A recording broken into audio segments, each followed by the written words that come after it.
Welcome to the debate. Our subject today is The Hallmarked Man. It's the latest Cormoran Strike novel by Robert Galbraith, J.K. Rowling, of course. And it's a big one, a sprawling, monumental work that really deepens the series' focus on, authenticity, trauma, and the sort of rot of corruption in contemporary British institutions. Yeah, monumental is right. And the sheer ambition of this novel, what is it, well over 900 pages, it's definitely sparked, I think, a necessary discussion among readers. Critics, too. Pretty much everyone agrees on the profound psychological weight of the material. That's not really up for debate. But the central question we're kind of facing is this. Has the series really pronounced shift toward deep psychological realism and the intense emotional burdens placed on the characters? Has that ultimately strengthened the overall narrative, its thematic maturity? Or has this increased density, this focus on internal pain, actually diminished the effectiveness of the series structure? Right. And I firmly hold that this intense focus represents the series' richest, most mature development yet. I really do. It feels like a necessary choice, one that reflects modern social commentary in a way the earlier books maybe didn't quite reach. I see the darkness and, yes, the length, not as liabilities, but as, the essential architecture required to really explore this contemporary erosion of integrity. And I approach this work from, I guess, a different structural angle. While I absolutely admire the quality of the prose, the character insight is fantastic, I argue that this shift does introduce some structural flaws. The work becomes, I feel, unnecessarily dense, often overly bleak, maybe too bleak, and it risks a kind of thematic stagnation by revisiting familiar character conflicts in a way that just feels structurally repetitive. It really strains the reader's endurance, I think. Okay, I see why you'd emphasize the length and the endurance factor, but let me offer maybe a different perspective on that maturity you mentioned. The Hallmarked Man achieves a crucial new level of depth precisely because it refuses those convenient narrative mechanisms, those easy outs. The focus feels less on the swift resolution of a crime, finding the killer quickly, and more on the long, really difficult process of survival, surviving trauma, surviving memory, surviving the immense weight of professional guilt. Survival, okay. Yeah. And that grappling, that wrestling with these things, it requires the very scale and precision we find here. The novel's depth, I think, is inherently tied to its psychological realism. It allows for that thorough examination of how modern pressures just break down trust. That thematic exploration is compelling. I grant you that. Yet the cost is palpable, isn't it? When you focus so relentlessly on the cumulative emotional burden. Really diving deep into Strike's chronic pain, his PTSD, Robin's isolation, their sort of unmanaged grief, the effect on the reader, it's draining. It just is. The narrative becomes so steeped in character fatigue, their interior struggles, that the density, which is what pushes the book past that 900-page mark, it starts to feel excessive. There's a pretty strong argument to be made, I think, that certain deep-dive chapters, while yes, beautifully written, could potentially have been tightened significantly, without sacrificing the actual substance of the cold case plot itself, which is complex enough, involving major financial fraud, the high-stakes art world, political malfeasance. But sacrificing those deep dives means sacrificing the crucial social critique. That's the problem. This book successfully charts what one critic called the internal collapse, the erosion of integrity under pressure, to really expose the mechanisms of greed, of privilege, the illusion of moral purity, especially in the context of, say, the forged artwork and the powerful figures involved. It requires us to see the immense personal toll it takes on Strike and Robin. That dark tone, that sometimes relentless examination of cost, it's evidence of vital, brave writing. It makes the series profoundly richer, not weaker. While I acknowledge that the thematic explanation holds weight structurally, I'm still not convinced that the extreme length entirely serves that richness. We see maybe a subtle thematic stagnation kind of hiding beneath the surface of the individual character growth. Yes, okay, Strike and Robin are experiencing incredible internal changes, that's clear. But the continued lack of resolution in their core dynamic, professional, personal, that whole blurry line, while perhaps realistic, risks becoming a self-perpetuating narrative limitation. When a character feels, quote, so trapped, as Robin apparently often does in this installment, well, that suggests the structure itself might be limiting forward momentum in favor of just maintaining a familiar kind of tension. But that tension, I'd argue, is key to the psychological strength of the work. I really think the psychological realism, that incredibly detailed, almost suffocating atmosphere, from the perpetually foggy London streets to the stale exhaustion of long-term surveillance, that is a profound literary achievement. The meticulous plotting ensures that layers peel back with surgical precision. It makes every revelation, whether it's about the art fraud or the corporate cover-up, feel entirely earned. That slow, investigative crawl. It's deliberate. It's justified, because the complexity being uncovered is equally dense. Okay, I agree completely regarding the mastery of tone and subtext. Galbraith's atmosphere is frankly unrivaled, but that very focus on internal collapse and character fatigue, Strike's physical decline from his leg injury getting worse, Robin's deep moral exhaustion, it does, I feel, unnecessarily sacrifice investigative momentum. Detective fiction, particularly when you're dealing with high-level corruption and forged identities, it requires a certain pulse, a certain drive.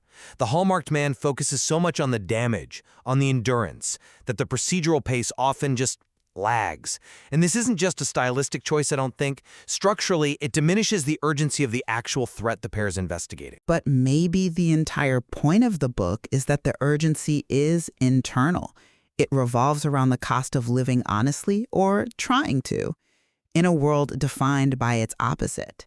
And that brings us directly, I think, to the central, really sophisticated metaphor underpinning the novel, the hallmark. That's a compelling concept, absolutely. But have you maybe considered how the implementation of that hallmark metaphor contributes to the novel's, unrelenting emotional bleakness? How so? Tell me more. Well, the hallmark is traditionally, right? It's a seal of purity. It's a proof of quality, often applied to precious metals, silver, gold. Here, the idea is constantly being flipped, inverted, to denote damage, forgery, betrayal. The pervasive sense throughout the book is that everything precious, reputation, evidence, even trust between people, is now an imitation, a compromised or, hallmarked object in this negative sense. This premise leans very heavily into cynicism, I feel. Truth in this novel seems only to wound the characters. It doesn't really offer them any form of liberation or closure, just more pain.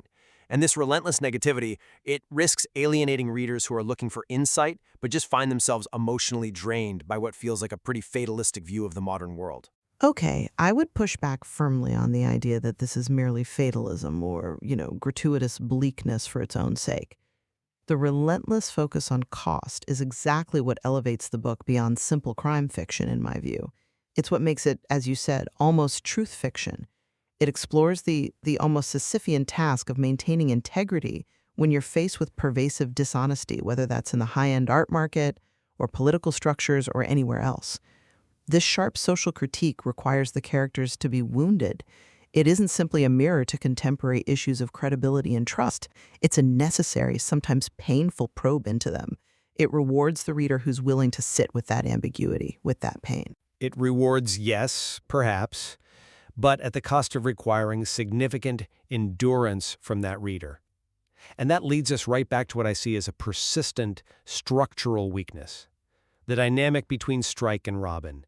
The very depth of the novel, the thing you praise, it actually amplifies the structural bloat when familiar emotional territory gets revisited yet again. See, I see that dynamic, the tension between their deep partnership and the personal sacrifices involved, as the very definition of the book's maturity. This relationship evolves, sure, but it deliberately avoids a neat resolution precisely because it reflects the real, often messy complexity of deep professional and personal attachments. The series actively rejects the fast-paced action or neat resolutions you might expect in more conventional thrillers. Their complicated bond is the anchor in this ethical tempest they navigate. I agree that realism is a goal, but realism can't entirely excuse narrative repetition, can it? The revisiting of this same unresolved tension is frequently cited by critics as a specific structural weakness, precisely because it feels like hitting a familiar narrative break. When Robin continues to feel so trapped, as the text suggests, after 7 installments, well, it starts to feel less like evolving complexity and more like a narrative limitation, one designed perhaps to revisit comfortable conflict rather than actually preventing the characters from advancing into genuinely new thematic territory. Structurally, this subplot, you could argue, may have outlived its usefulness, if its primary function is now just to generate familiar dramatic conflict instead of propelling new insight. But that conflict is the insight. That's my point. The moral gray areas of their work investigating this deep-seated corruption, it puts immense pressure on their personal limits, on their bond. They are surviving the crime together, and that survival necessitates a bond that is constantly complicated, constantly tested. To offer some kind of clear, easy resolution would entirely betray the novel's sophisticated focus on moral and psychological ambiguity. It would feel cheap. That may be true thematically. I can see that argument, but narratively, when an investment of 900+ pages returns us repeatedly to what feels like the exact same emotional standstill, well, that creates reader fatigue. The sheer weight of the novel amplifies that perception of stagnation, regardless of how subtle the nuance being offered might be. Okay, so in summarizing my position, I'd maintain that The Hallmarked Man is definitely a challenging work, no doubt, but it's one that profoundly rewards the persistent reader.